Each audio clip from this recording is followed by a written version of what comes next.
اعوذ باللہ من الشیطان الرجیم بسم اللہ الرحمن الرحیم الحمدللہ رب العالمین والصلاة والسلام علی محمد وآلہ الطاہرین۔ السلام علیکم ورحمۃ اللہ وبرکاتہ۔ احکام زندگی کے ایک نئے درس کے ساتھ آپ کی خدمت میں حاضر ہوں۔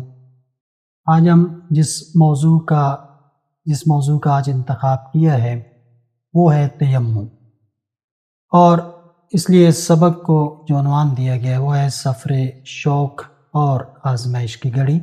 یہ دو دوست ہیں، دو بھائی ہیں، ان کا ایک سفر ہے، اور سفر میں پیش آنے والے ان کو مسائل وضو کے حوالے سے، تیمم کے حوالے سے، وہ آج انشاءاللہ اس سٹوری کے اندر ہم ڈسکس کریں گے۔ تو آئیے اس سبق کو شروع کرتے ہیں۔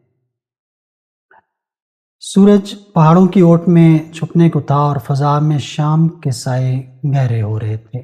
دانیال اور اس کا چچا زاد بھائی باقر اپنی گاڑی میں شہرائے ریشم پر سفر کر رہے تھے۔ دور دور تک کسی بستی کا نام و نشان نہ تھا، صرف بنجر زمین اور خشک چٹانیں تھیں۔ اچانک گاڑی کے انجن سے عجیب سی آواز آئی اور وہ ہچکولے کھا کر رک گئی۔ باقر نے پریشانی میں ہینڈ بریک کھینچی اور کہنے لگا، لو جی، لگ رہا ہے ریڈیٹر کا پائپ پھٹ گیا ہے۔ دانیال نے گھڑی دیکھی تو مغربین کی نماز کا وقت شروع ہو چکا تھا۔ گاڑی تو ٹھیک ہوتی رہے گی باقر، پہلے یہ بتاؤ کہ وضو کے لیے پانی ہے، کیونکہ نماز کا وقت ہو چکا ہے۔ باقر نے گاڑی کی ڈگی کھولی اور مایوسی سے سر ہلایا اور کہنے لگا کہ صرف ایک بوتل پانی ہے، اور وہ بھی ریڈیٹر میں ڈالنا پڑے گا، ورنہ گاڑی یہیں جام ہو جائے گی، یہیں رک جائے گی اور ہم اس جنگل میں پھنس جائیں گے۔ دانیال نے سنجیدگی سے کہا، اس کا مطلب ہے کہ ہمارے پاس وضو کے لیے پانی موجود نہیں ہے، چلو پھر تیمم کر لیتے ہیں۔ یہ سنا تو باقر نے جلدی سے زمین سے مٹی اٹھانے کی کوشش کی، تو دانیال نے اس کا ہاتھ پکڑ لیا اور کہنے لگا کہ اتنی جلدی نہیں بھائی، ہم مسافر ہیں، محض پانی نہ ملنے کے وہم پر تیمم نہیں کیا جا سکتا، ہمیں پہلے پانی تلاش کرنا ہوگا۔ تو یہ وہ سچویشن ہے جو ہمیں بھی اکثر پیش آ سکتی ہے، اور عام طور پہ یہ سمجھا جاتا ہے کہ پانی نہیں ہے تو پانی نہ ہونے کی صورت میں تیمم کر لیا جائے۔ مسئلہ اتنا آسان بھی اور سادہ بھی نہیں ہے، بلکہ اس سے پہلے پانی کی تلاش جو ہے وہ بہت ضروری ہے۔ اب تلاش کرنے کا طریقہ کیا ہے وہ اسی لیکچر میں ہم سمجھنے کی کوشش کرتے ہیں۔ تو کہنے لگا کہ پہلے پانی تلاش کرنا ہوگا۔ باقر نے جھنجھلا کر کہا کہ یار دانیال، اس اندھیرے جنگل میں کہاں ڈھونڈیں پانی؟ دانیال نے تسلی دیتے ہوئے کہا کہ دیکھو، زمین ہموار نہیں ہے، پہاڑی علاقہ ہے، پتھریلی اور دشوار گزار ہے، تو شرعی حکم کے مطابق ہمیں تقریباً 220 میٹر تک دیکھنا ہوگا۔ 220 میٹر کے اندر ہمیں تلاش کرنا ہوگا کہ آیا پانی ہے یا نہیں ہے، اور اگر تلاش نہ کیا اور بعد میں معلوم ہوا کہ تلاش کرتے تو پانی مل جاتا تو پھر دوبارہ نماز پڑھنی پڑے گی۔ اس لیے چلو اب اس قریبی ٹیلے پر چڑھ کر ایک بار نظر دوڑا لیتے ہیں۔ تو یہ 220 میٹر کا جو حکم ہے تلاش کرنے کا، یہ اس صورت میں ہے کہ آپ ایک ایسے علاقے میں ہیں جو دشوار گزار ہے، پہاڑی علاقہ ہے اور ہموار زمین نہیں ہے، میدانی زمین نہیں ہے۔ لیکن اگر انسان میدانی علاقے میں ہو جہاں پہ پہاڑ نہیں ہے، مشکل راستہ نہیں ہے، وہاں پر یہ فاصلہ ڈبل ہو جاتا ہے، یعنی کہ 220 کی بجائے پھر 440 میٹر کے اندر ہمیں پہلے تلاش کرنا ہوگا۔ اگر پانی نہیں ملتا تو اس کے بعد ہمیں تیمم کی طرف جانا ہوگا۔ تو دونوں بھائی ٹیلے پر چڑھے۔ انہیں دور ایک چرواہا اپنی بھیڑوں کو ہانکتے ہوئے نظر آیا، اور اس کے پاس پانی کا ایک مشکیزہ بھی تھا، جسے دیکھ کر باقر خوش ہو گیا اور کہنے لگا کہ وہ دیکھو پانی، میں جا کر لے آتا ہوں۔ لیکن دانیال نے نیچے دیکھا جہاں گنے جھاڑیوں کے پیچھے اندھیرا تھا اور عجیب سی آوازیں بھی آ رہی تھیں، شام کا وقت ہے، اس لیے کہنے لگا کہ رکو باقر، وہاں جانا خطرناک ہے۔ اندھیرے میں کسی درندے یا جنگلی جانور کا خطرہ ہو سکتا ہے۔ کوئی ہماری گاڑی یا سامان بھی چرا کر لے جا سکتا ہے۔ اور شریعت ہمیں جان خطرے میں ڈال کر وضو کرنے کا حکم نہیں دیتی۔ یہاں پانی کا اصول ہمارے لیے باعث حرج اور باعث خوف ہے، اس لیے اب ہمارے لیے تیمم کرنا جائز ہے۔ تو یہاں پر یہ دوسرا نقطہ بھی ذہن میں رہے کہ اگر جگہ ایسی ہے کہ جہاں انسان کو اپنی جان کا خطرہ ہو، کسی جانور کا خطرہ ہو، جنگلی جانور کا، یا اپنے سامان کے چوری ہونے کا خطرہ ہو، تو اس صورت میں بھی وضو واجب نہیں رہتا، بلکہ اس کی جگہ پہ تیمم کرنا ضروری ہو جاتا ہے۔ اب وہ دونوں واپس گاڑی کے قریب آئے۔ باقر نے کہا کہ اچھا، یہ جو ایک بوتل پانی گاڑی کے لیے بچا رکھا ہے ہم نے، اگر میں ایسے وضو کر لوں تو دانیال نے مسکرا کر کہا، اگر تم نے وہ پانی وضو میں ضائع کر دیا تو ہم اس سنسان جگہ پر پھنس جائیں گے۔ یہاں ناقابل برداشت پیاس کا بھی خوف ہے، اور گاڑی خراب ہونے کی صورت میں جان کا خطرہ بھی ہو سکتا ہے۔ لہذا اگر یہ سچویشن کہیں پر ہو کہ پانی ہے لیکن بعد میں پینے کے لیے پانی نہیں بچے گا، یا کوئی اور خوف ہے، تو اس صورت میں بھی اس پانی کو استعمال نہیں کیا جا سکتا، بلکہ وہاں پہ تیمم کرنا پڑے گا۔ تو اسے سمجھانے لگا دانیال کہ شریعت کا اصول ہے کہ اگر پانی کسی دوسری اہم کام کے لیے ضروری ہو تو وضو چھوڑ کر تیمم کیا جاتا ہے۔ ابھی وہ دونوں بات ہی کر رہے تھے کہ دانیال کو یاد آیا اور کہنے لگا کہ ارے، میرے چمڑے کی جیکٹ سردی کی وجہ سے سخت ہو رہی ہے، اور میری جلد پر شاید شدید الرجی جو ہے وہ بھی ہونے لگ گئی ہے۔ اگر میں نے اس ٹھنڈے پانی سے ہاتھ دھوئے تو میری جلد مزید پھٹ جائے گی۔ یعنی کہ وہ جو ایک پانی کی بوتل ہے، اگر میں ویسے بھی اس سے وضو کروں اس سردی میں، چونکہ میرے جسم کا مسئلہ ہے، الرجی کا مسئلہ ہے، پانی کو ہاتھ لگایا تو اس سے میرا جسم یا جلد جو ہے وہ پھٹنے کا خوف ہے، جس سے مزید تکلیف ہوگی، بیماری بڑھ جائے گی، تو اس لیے میں تو ویسے بھی یہ پانی استعمال نہیں کر سکتا۔ تو کہنے لگا چلو شکر ہے، اللہ نے دین میں ہمارے لیے آسانی رکھی ہے۔ تو یہ ایک صورت تیمم کی یہ بھی ہے کہ پانی تو موجود ہو، لیکن اس کے استعمال سے بیماری کے شدید ہونے کا خطرہ ہو، جان کا خطرہ ہو، تو تب بھی اس سے وضو نہیں کر سکتے، تیمم کرنا پڑتا ہے۔ اب یہ ساری سچویشنز ہمیں اسی ایک ہی واقعے میں ایک ہی جگہ پہ نظر آ گئی۔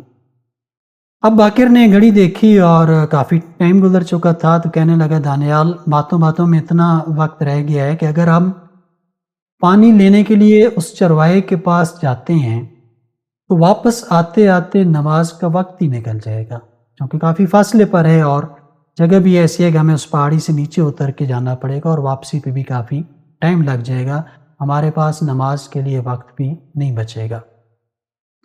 دانیال نے اس بات میں سر ہلایا اور کہنے لگا کہ بالکل، وقت کی تنگی بھی تیمم کے ایک بڑا سبب ہے۔ اب بغیر دیر کیے تیمم کی تیاری کرو، جس کے لیے ہمیں پاک مٹی درکار ہوگی۔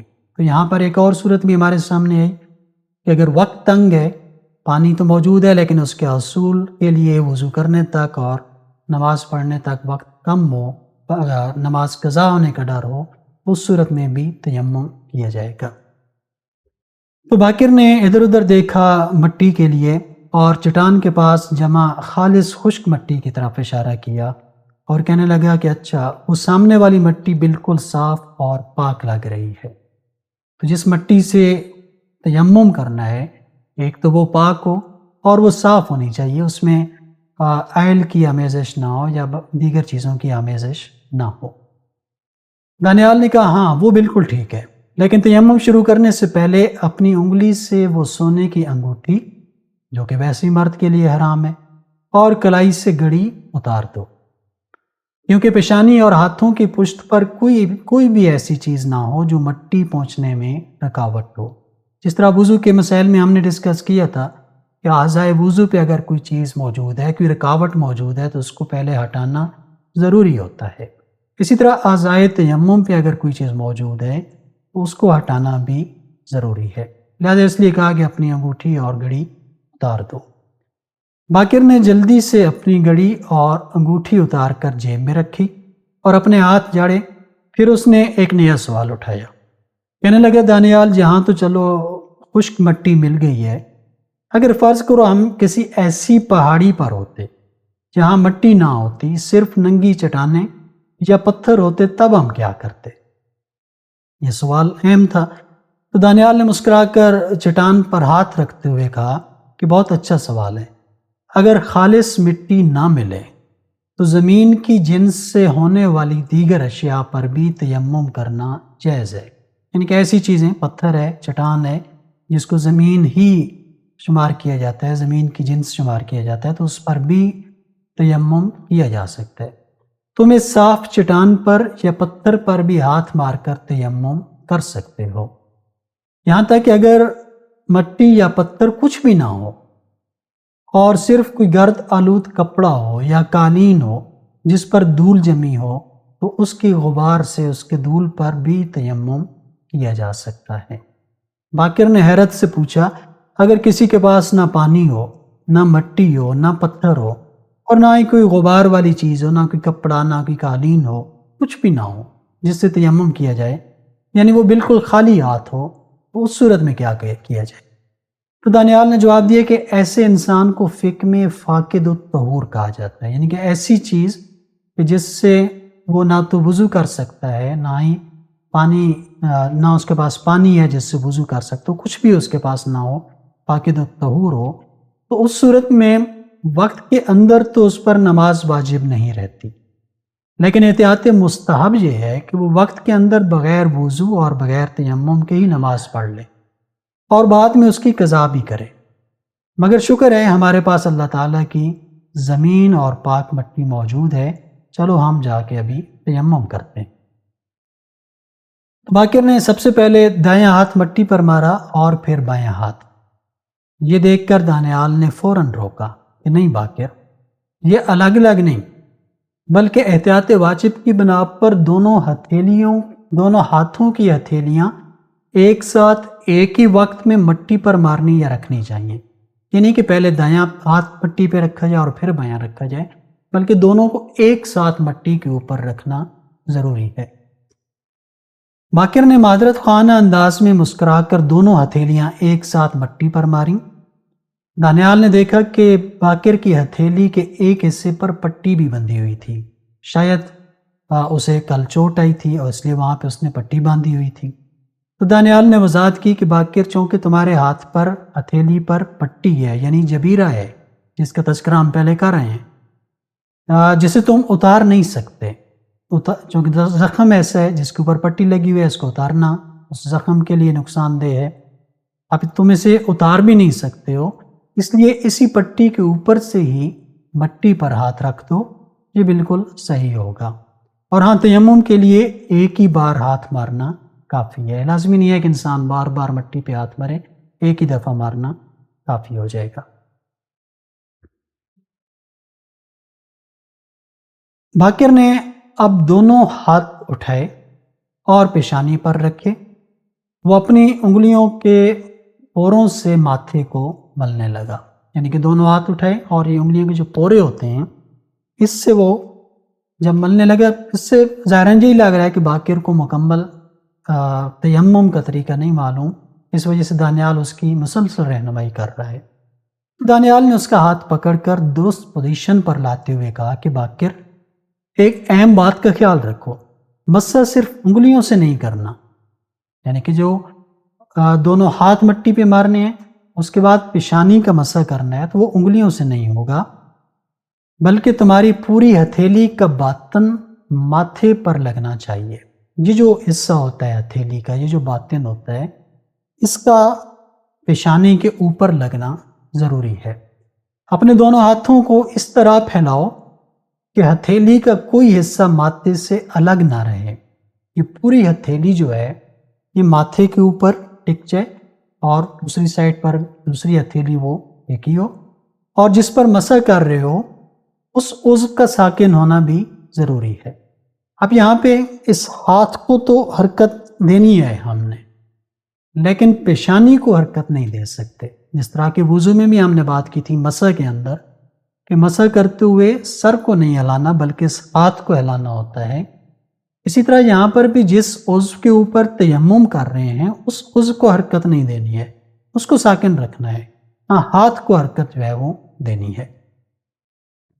باقر نے اپنی ہتھیلیوں کے پورے باطن سے ماتھے کے بیچ اور اطراف کو سمیٹتے ہوئے اوپر سے نیچے کی طرف ناک کے اوپر تک پورا مسح کیا اور ہاتھوں کو ابروؤں کے اوپر سے بھی گزارا۔ یہ جو ابرو ہیں یہ بھی اس ہتھیلی کے اندر آنے ضروری ہیں، یعنی کہ یہ ہتھیلیاں مکمل پیشانی کو ڈھانپیں گی، پیشانی کی سائڈ کو بھی ڈھانپیں گی، اور یہ جب نیچے کی طرف آئیں گی دونوں ایک ساتھ تو یہ ابرو جو ہیں ان کے اوپر بھی مسح کرنا ضروری ہے، ناک کے ابتدا اور اس حصے تک واجب ہے۔ دانیال نے مسکرا کر کہا بہت اچھے، اب اپنا بائیں ہاتھ کی ہتھیلی کے باطن یعنی کہ اندرونی حصے سے دائیں ہاتھ کی پشت پر کلائی کے جوڑ سے لے کر انگلیوں کے پوروں تک مسح کرو۔ یہ کلائی ہے، اس کلائی سے لے کر دائیں ہاتھ پہلے انگلیوں کے پوروں تک، اور یاد رہے کہ یہ انگوٹھا بھی اس کے اندر شامل ہے، یہ اس سے باہر نہ ہو۔ اور پھر اسی طرح دائیں ہاتھ کی ہتھیلی سے بائیں ہاتھ کی پشت پر مسح کرو۔ یاد رہے کہ ترتیب واجب ہے، بائیں ہاتھ کا مسح دائیں ہاتھ سے پہلے نہیں ہو سکتا ہے، ترتیب کا اس میں خیال کرنا بہت ضروری ہے۔ باقر نے اسی ترتیب اور موالات کے ساتھ، موالات یعنی کہ ان اعمال کے درمیان گیپ نہ ہو بلکہ بغیر کسی تاخیر کے پے در پے انسان ان اعمال کو انجام دے، تو اس نے موالات کے ساتھ اپنے ہاتھوں کا مسح کیا۔ تیمم مکمل کرنے کے بعد باقر کے چہرے پر ایک عجیب سا اطمینان تھا۔ دانیال، سچ کہوں تو مٹی کو چہرے پر لگاتے ہی مجھے محسوس ہوا کہ اللہ تعالیٰ نے ہمارے لیے اس مٹی میں کتنی عاجزی اور پاکیزگی رکھی ہے۔ چلو اب مغرب کی نماز پڑھتے ہیں۔ دانیال نے مصلی بچھاتے ہوئے کہا، باقر ایک اور پتے کی بات سنو، ہم نے اسی ایک تیمم سے مغرب کی نماز بھی پڑھنی ہے اور عشاء کی بھی، یعنی کہ ایک ہی تیمم دونوں نمازوں کے لیے یا دو سے زائد نمازوں کے لیے بھی کافی ہے، لیکن ایک شرط کے ساتھ جس کا ذکر ہم آگے کریں گے۔ شریعت کا قانون ہے کہ جب تک تیمم نہ ٹوٹے یا جب تک پانی دستیاب نہ ہو تم ایک ہی تیمم سے جتنی چاہو واجب یا مستحب نمازیں پڑھ سکتے ہو۔ ایک تیمم اس وقت تک کافی ہے کہ جب تک وہ تیمم باطل نہیں ہوتا، کوئی ایسا کام نہیں ہوتا جس سے وضو باطل ہوتا ہے اسی سے تیمم بھی باطل ہو جاتا ہے، یا اگر پانی نہیں ملتا، جب تک پانی نہیں ملتا ہے دستیاب نہیں ہوتا وہ تیمم انسان کا باقی رہتا ہے، تو اس تیمم کے ساتھ ایک سے زائد نمازیں بھی مستحب نمازیں بھی پڑھی جا سکتی ہیں۔ باقر نے پوچھا کہ تیمم ٹوٹتا کب ہے دانیال؟ دانیال نے نماز کے لیے کھڑے ہوتے ہوئے کہا، جن چیزوں سے وضو ٹوٹتا ہے جیسے نیند، پیشاب یا ہوا کا خارج ہونا، انہی چیزوں سے تیمم بھی ٹوٹ جاتا ہے، اور ہاں اگر نماز شروع کرنے سے پہلے ہمیں پانی مل جاتا تو بھی یہ تیمم خود بخود ختم ہو جاتا، تو جب تک پانی ہمیں نہیں ملتا ہے یہ تیمم باقی ہے، لیکن چونکہ اب ہم نماز شروع کر رہے ہیں اور پانی نہیں ہے اس لیے یہ تیمم بالکل کارآمد ہے۔ دونوں نے پرسکون دل کے ساتھ چٹان پر کھڑے ہو کر نماز مغرب اور نماز عشاء اسی ایک تیمم کے ساتھ ادا کی۔ نماز ختم ہی ہوئی تھی کہ دور سے ایک اور گاڑی آتی دکھائی دی۔ قریب آنے پر پتہ چلا کہ وہ باقر کا کوئی جاننے والا تھا جو اسی راستے سے گزر رہا تھا۔ اس نے گاڑی روکی اور خیریت دریافت کرنے کے بعد اپنی گاڑی سے پانی کا کین نکالا اور کہنے لگا، یہ لو بھائیو، پانی پیو اور ہاتھ منہ بھی دھو لو۔ باقر نے پانی دیکھ کر دانیال کی طرف دیکھا اور کہنے لگا، دانیال اب تو نماز کے بعد پانی مل چکا ہے، کیا ہمیں یہ نماز دہرانی پڑے گی؟ چونکہ وقت ابھی باقی ہے، تو پانی بھی مل چکا ہے، ہم تیمم کے ساتھ نماز پڑھ چکی ہیں، تو اب اس نماز کا کیا حکم ہے جو پڑھی جا چکی ہے؟ دانیال نے اس کی پیٹھ تھپاتے ہوئے جواب دیا کہ نہیں میرے بھائی، ہم نے تمام شرائط کے مطابق پاک مٹی پر اور درست طریقے سے تیمم کر کے وقت کے اندر نماز پڑھی تھی۔ قانون یہ ہے کہ اگر نماز مکمل ہونے کے بعد پانی ملے تو نماز بالکل صحیح ہے اور اسے دوبارہ پڑھنے یا اس کی قضا کرنے کی کوئی ضرورت نہیں ہوتی۔ ہاں اب چونکہ پانی مل چکا ہے اس لیے ہمارا یہ تیمم اب اگلی نمازوں کے لیے ختم ہو گیا ہے، اب اگلی نماز کے لیے وضو کرنا ضروری ہوگا۔ اب تیمم اس لیے باطل ہوا ہے کہ پانی دستیاب ہو گیا ہے۔ باقر نے ٹھنڈے پانی سے منہ دھویا اور آسمان کے چمکتے ستاروں کی طرف دیکھ کر مسکرا دیا، جیسے وہ اللہ تعالیٰ کی اس آسان، منطقی اور خوبصورت شریعت کا دل سے شکر ادا کر رہا ہو، جس نے انسان کو کسی موڑ پر بھی بے بس نہیں چھوڑا۔ تو آج کے اس لیکچر میں ہم نے تیمم کے احکام کو سیکھنے کی کوشش کی، اور اس کے خلاصے کے طور پہ جو میں نے سیکھا کہ تیمم اس وقت واجب ہوتا ہے جب جگہ غیر ہموار ہو اور 220 میٹر تک تلاش کے باوجود پانی نہ ملے، نہ ہموار ہو یعنی پہاڑی علاقہ ہو، جنگلات وغیرہ ہوں۔ جب پانی تک جانے میں جان مال یا آبرو کا خطرہ ہو تو اس صورت میں بھی پانی کا حصول ضروری نہیں بلکہ تیمم ضروری ہے۔ اسی طرح جب پانی ناقابل برداشت پیاس بجھانے جیسے زیادہ ضروری کام کے لیے رکھنا لازم ہو تو اس صورت میں بھی تیمم ضروری ہے۔ اتنا پانی ہے کہ اگر وضو کرتے ہیں تو پینے کے لیے یا کسی اور ضروری مقصد کے لیے باقی نہیں رہے گا، اس صورت میں تیمم کیا جائے۔ اسی طرح جب پانی کے استعمال سے بیماری کے بڑھنے کا خطرہ ہو یا جلد کو شدید نقصان پہنچنے کا خوف ہو تو اس صورت میں بھی تیمم کرنا ضروری ہے۔ اسی طرح میں نے یہ بھی سیکھا کہ جب وضو کرنے کی صورت میں نماز قضا ہو رہی ہو، یعنی کہ وقت کم ہے، وضو کریں گے، پانی لینے تک نماز کا وقت گزر جائے گا تو اس صورت میں بھی تیمم ضروری ہے۔ میں نے سیکھا کہ تیمم درج ذیل چیزوں پر ٹھیک ہوتا ہے۔ پہلی ترجیح بالکل پاک اور خالص مٹی ہو، لاوٹ نہ ہو اس میں۔ اگر مٹی نہ ہو تو صاف چٹان یا پتھر پر، اور وہ بھی نہ ہو تو گرد و غبار پر تیمم کرنا جائز ہے۔ میں نے تیمم کرنے کا عملی طریقہ بھی سیکھا۔ میں نے تیمم سے متعلق بعض اہم احکام بھی سیکھے، جیسے جب تک تیمم ٹوٹ نہ جائے ایک ہی تیمم سے مغرب عشاء دونوں یا اس سے بھی زیادہ نمازیں پڑھی جا سکتی ہیں۔ اور اسی طرح جن چیزوں سے وضو ٹوٹتا ہے جیسے نیند ہے، انہی چیزوں سے تیمم بھی ٹوٹ جاتا ہے۔ اور اگر تیمم سے نماز پڑھنے کے بعد پانی مل جائے تو نماز بالکل ٹھیک ہے، اسے دہرانے کی یا اس کی قضا کرنے کی ضرورت نہیں ہوتی، البتہ آئندہ نمازوں کے لیے وضو کرنا ضروری ہوتا ہے۔ تو یہ ہمارا آج کا لیکچر تھا جو تیمم کے احکام پر تھا، اور اس کے آخر میں چند ایک مشقی سوالات، آپ ان کو بغور پڑھ لیجئے اور ان کا جواب لکھتے ہوئے یا جواب سوچتے ہوئے انشاءاللہ جو مسائل ہیں وہ آپ کے مزید ذہن نشین بھی ہو جائیں گے۔ تو یہ 6 سوال ہیں، ان کو آپ نے ضرور دیکھنا ہے، اور اس کے بعد ایک عملی اور تحقیقی سرگرمی ہے۔ آپ نے کسی بھی فقہی رسالے جیسے توضیح المسائل تقریباً ہر گھر میں ہوتی ہے، یا کسی مستند فقہی کتاب کی مدد سے آپ یہ تحقیق کریں کہ تیمم کے کن احکام کا ذکر اس سبق کے اندر نہیں آیا جن کو ہم نے ترک کر دیا ہے۔ ان میں سے کم از کم 5 اضافی احکام جو ہے وہ تلاش کرنے کی کوشش کریں۔ انشاءاللہ اگلی دفعہ ایک نئے سبق کے ساتھ حاضر ہوں گے۔ السلام علیکم ورحمۃ اللہ وبرکاتہ۔